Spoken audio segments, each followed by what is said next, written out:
Hey guys! It's Maddie. And Lauren. Today we're going to be talking about how normalized conforming has become in our society. Our first big topic that we wanted to touch upon is the fact that everyone kind of just becomes each other. And you see this a lot in high school when everyone just turns into each other.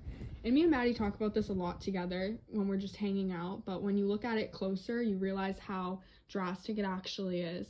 And a lot of people don't realize it when it's not affecting them directly, but if you look around, like, even right now, everyone's hair is turning blonde. Yeah. And it's very noticeable when one person does it and then everyone else does it. And obviously that's not harming anyone. We used to have a friend group that was like, we used to all be brunette. And then suddenly, within the past year, half of it turned blonde. That's not even an exaggeration. And it's also style too, which style changes, and that's a smaller thing, and all of these right now are smaller things that are rather common to change with whoever you're around, but you notice how drastic it is.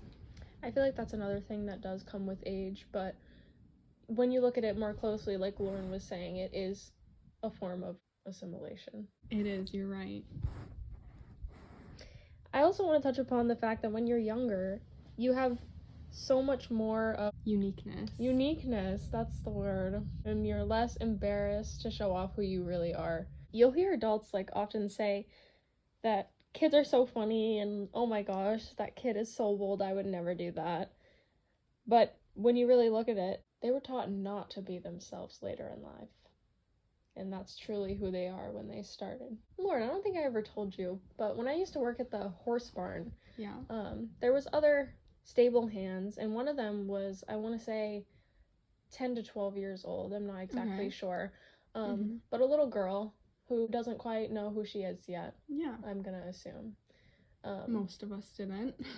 While we're doing chores, she pulls me aside and says, "Don't tell Miss Amy, but I identify as a lemur." And it's not funny.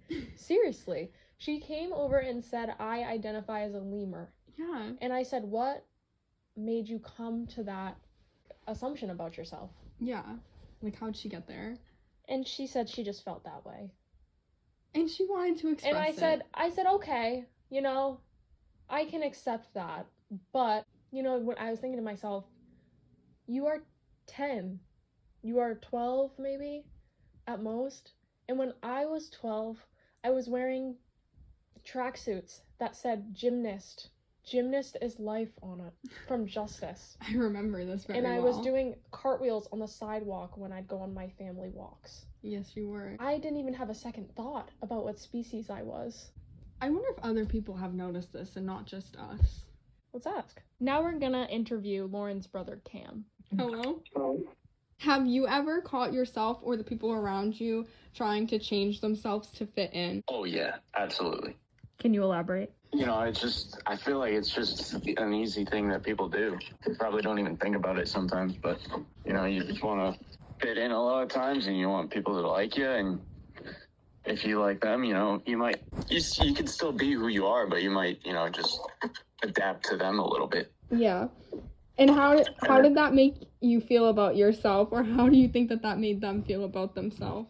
Well, I mean, it depends how far you go with it. Like, if you're totally not who you are, then, you know that, and I'm sure the people around you know that. So, if it's that bad, like, that can be almost, it's like you don't even trust me with who you are, so it's like, yeah.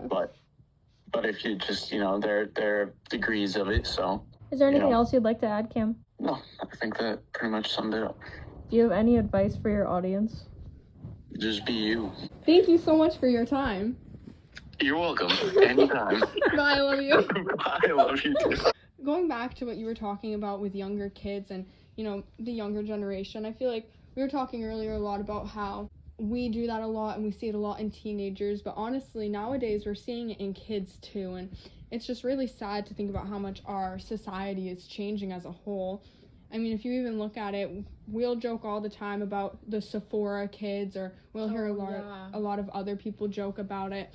But it's actually really upsetting to look at because it's mainly little girls, and they have access to the internet, and it makes them feel bad about how they look because they're comparing themselves to like 25-year-old girls and full faces of makeup and filters on, and they're 6-ish or 8 even, just feeling so awful about themselves. So then they ask their mom to bring them to the store, and they go get a bunch of makeup, but they're not playing dress up in a lip gloss and blue eyeshadow way like how we used to. They're putting on full faces of makeup and dressing differently. It's really sad.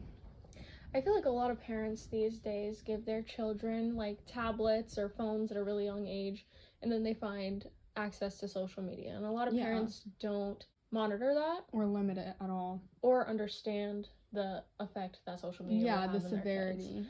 And I just remember, like, when, obviously, like you said, like when we were younger, we had access to things like makeup, like, you know, the princess kits. Yes. And the lip gloss was like slime, and you like, kind of like just played with your fingers. Lip smackers. And you made yourself look like a clown with all the lip gloss. You didn't really know what went where. But you thought you looked so pretty. But I would put that on. I would put on my princess dress and my plastic high heels, and I would go show my parents and be so proud of myself. Yes. You know, when I was younger, I put on my lip gloss in an Easter Sunday dress, and gosh. I made my mom take me to Cumberland Farms and take pictures. Oh my gosh, you're such a diva. I never wanted to be like anybody else because I was just so confident in being myself. Yes, and now I see little kids on my TikTok. There'll be 10-year-olds in crop tops and Lululemon, and it's all they care about. Right, and it's sad to see. When I got to high school, I saw a lot of things that were different from when we were younger and in middle school. One of those things being that people got bullied more often for being different. And I found that people who were more quiet and more just different than everybody else tended to be the victims of bullying. And I've seen personally, firsthand, people change because of that. And I feel like the bullying can affect people's whole personality. Some people will become like each other, and it makes them really bland. There's a fine line between having a similar sense of humor with your friends and becoming your friends. Yeah. It expands into a lot of negative behaviors, too. The nicest people you'll ever meet will end up being the people that start bullying because their friends do. And I feel like there's also similar situations where, you know, we've come to high school and some girls will be smoking in the bathrooms. All the time. And that is not something that, you know, was learned from their parents or from themselves. Yeah, no. And it's not something that they were taught was cool by their parents. No, it's not. And in fact, they've been taught the opposite. But then they come to high school, or even sometimes before that, and they see the people around them doing it, and they want to do it. And I mean, I think it all ends up watering down to just being peer pressure, all of it.